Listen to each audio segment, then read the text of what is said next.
Hello, now we are looking at the topic media sterilization.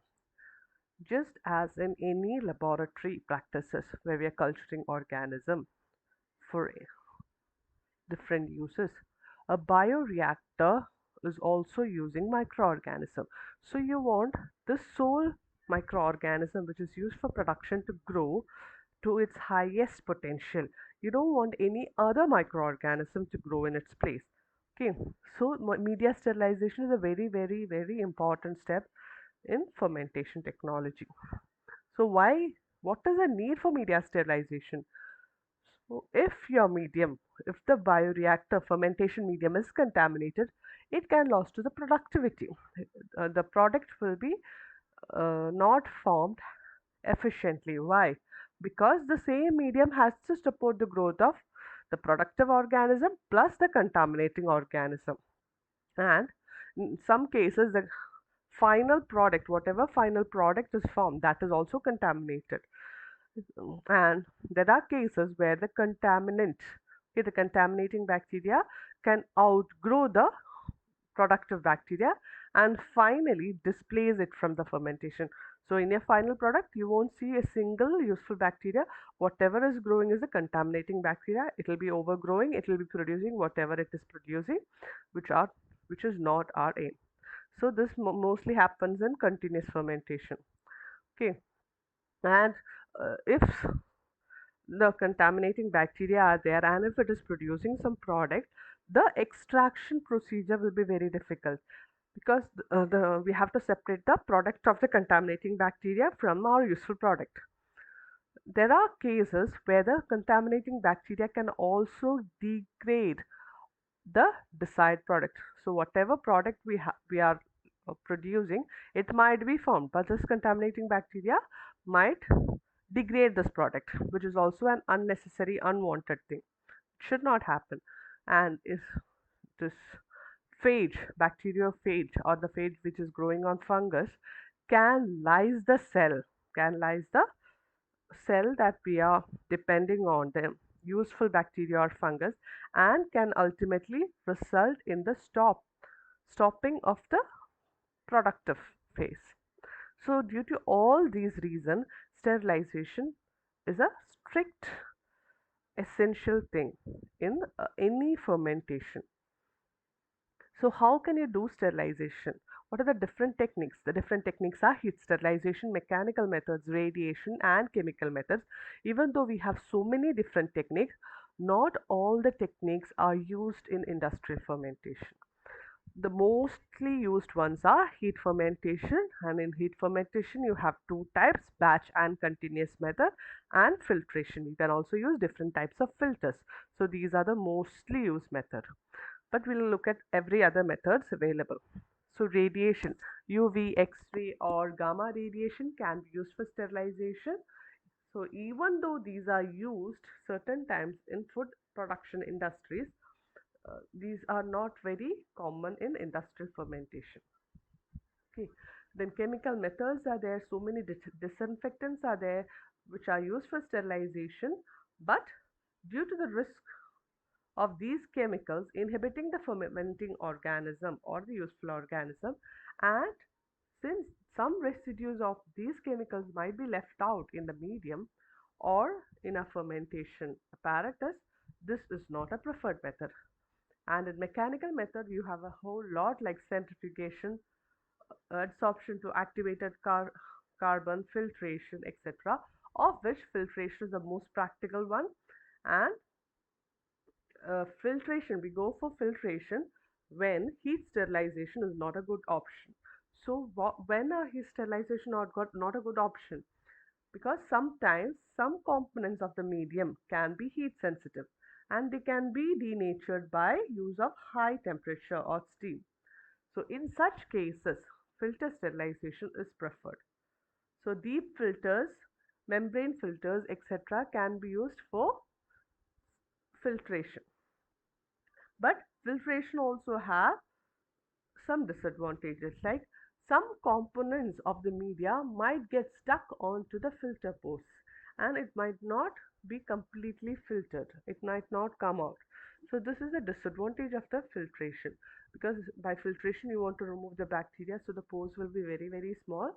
So some, not all the component can pass through this pore, and it might get stuck to the filter, and this stuck, I mean, component getting stuck also result in the frequent replacement of the filters, because the components are stuck, no more filtration can happen. The filter, after filtration, the media composition is changing, some components are not passing through, and since the filter is clogged, you have to keep on replacing it. So to bypass this, there is an option, that is you can give very high pressure onto the filter. Okay, high pressure can be applied, but this is an undesirable industrial practice, so you can't go for this method. So next is heat sterilization. So this is the most useful method and the easiest one for sterilization. But there are a few factors that will affect the success of heat sterilization. Like what are the organism presence in your media? Okay, the composition of the culture media, the pH value, the size of the suspended particles in the media, the volume of the media. All this are some of the factors that influence the success of the heat sterilization. For example, if your media are having vegetative cells, it is easier to sterilize. You don't have to go for a very high temperature. Relatively lower temperature will kill off all the contaminating bacteria. But if the contaminants are spore forming bacteria like bacillus, stereothermophilus, which are resistant, highly resistant to heat, it is difficult. So you'll need a higher temperature for a longer time. So the types of heat sterilization can be batch sterilization and continuous sterilization. So what is batch sterilization? Sterilization, as the name suggests, batch. The sterilization is done in batches. One batch of the media is sterilized, okay, for a given temperature, given time, and after that, the next batch. So in batch sterilization, it is done at 121 degrees Celsius, and the time for sterilization depends on the nature of the media and the volume of the media. So how is batch sterilization done? Batch sterilization is done either by injecting steam through the coils in the fermenter. You'll have the fermentation setup, and through the fermenter you'll have coils going through the fermenter, and in the fermenter you'll also have the medium. So into these coils steam is injected. Steam at high temperature is injected. So the coil is heating up, and this is in turn heating up the medium, and sterilization is done. Or else sometimes the steam is directly pumped into the media. There is no coil setup. The steam is directly pumped to heat up the medium. So the advantages of uh, this method is, this is easy for medium with solid matter, and we have a very very low risk of contamination. So, and it is very easily controllable. And then high energy consumption, sorry, this is a disadvantage of batch sterilization is very high energy consumption. Each batch should go through a long process where the full media is heated up, then it is held at the particular temperature for so much of time, it is cooled, and the next batch comes, the process is repeated. Okay, so high energy consumption is there. Another disadvantage is that direct sterilization by pumping of steam can cause condensation of the steam. Okay, and this can in turn result in the increase in the volume. And the time taken for sterilization, as we have discussed, it is like very high. Each batch, it will take hours to heat up, and by the time the process is completed, it might take several hours. And heat sterilization can also affect the pH of the medium. It might alter the nutrient quality. Sometimes it might lead to discoloration. The discoloration is usually caused by the caramelization of sugar in the medium. And the most important disadvantage is that it might degrade some heat labile components present in the medium, like protein, peptides, etc. Then we have continuous sterilization.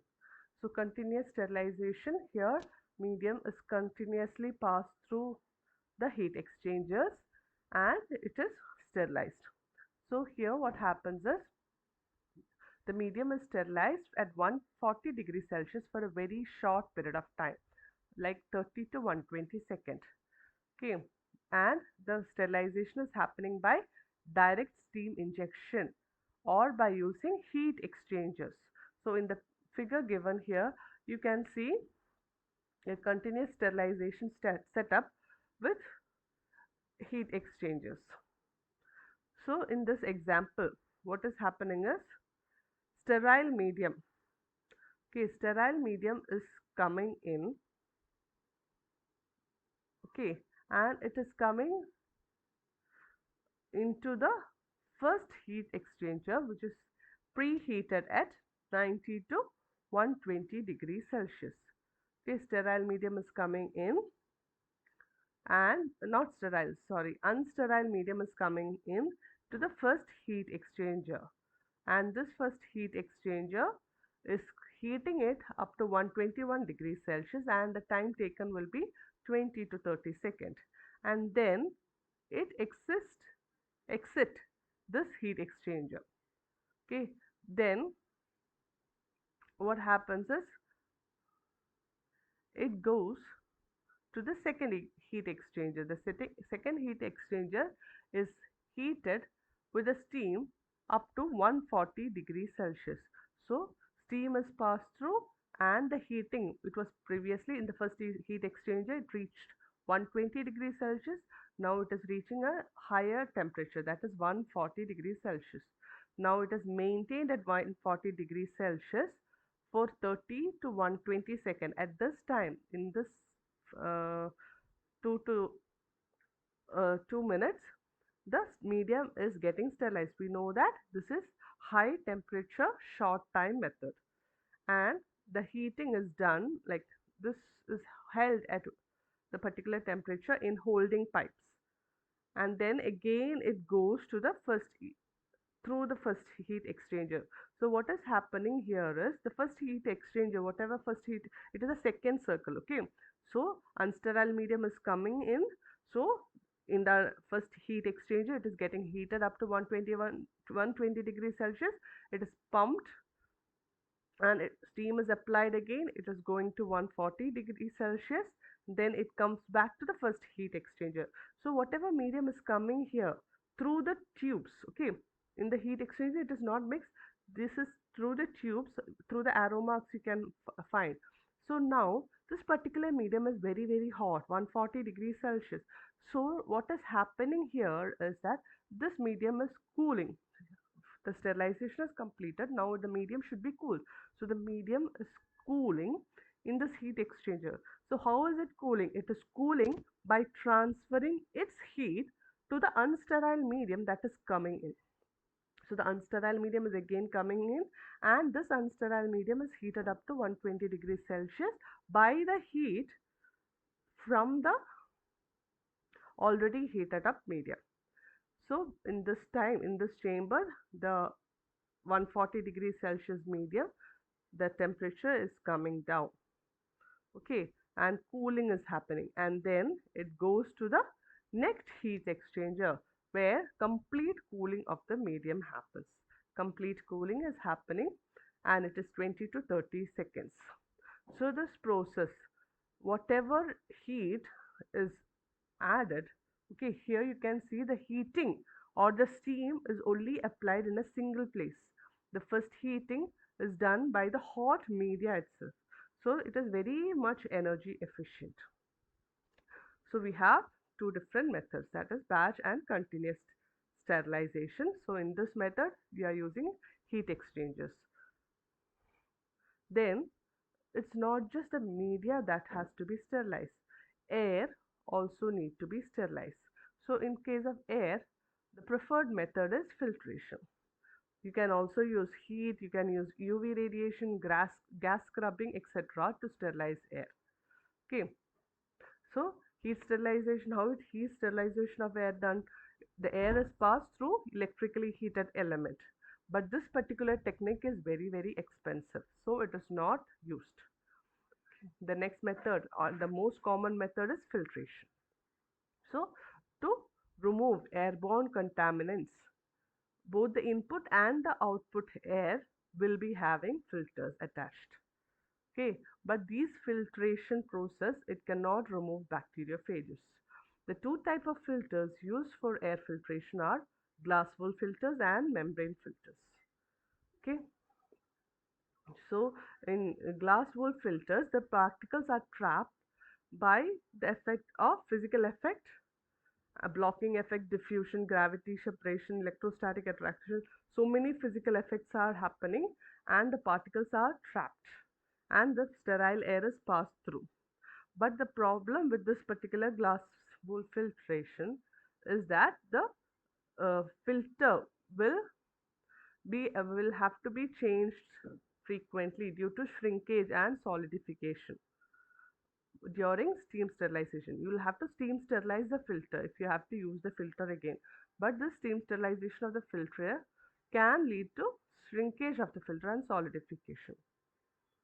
Okay, so now in place of glass fibers, glass wool filters. Initially, it was in place of glass wool filters, glass fiber filters are being used that do not shrink or solidify during sterilization.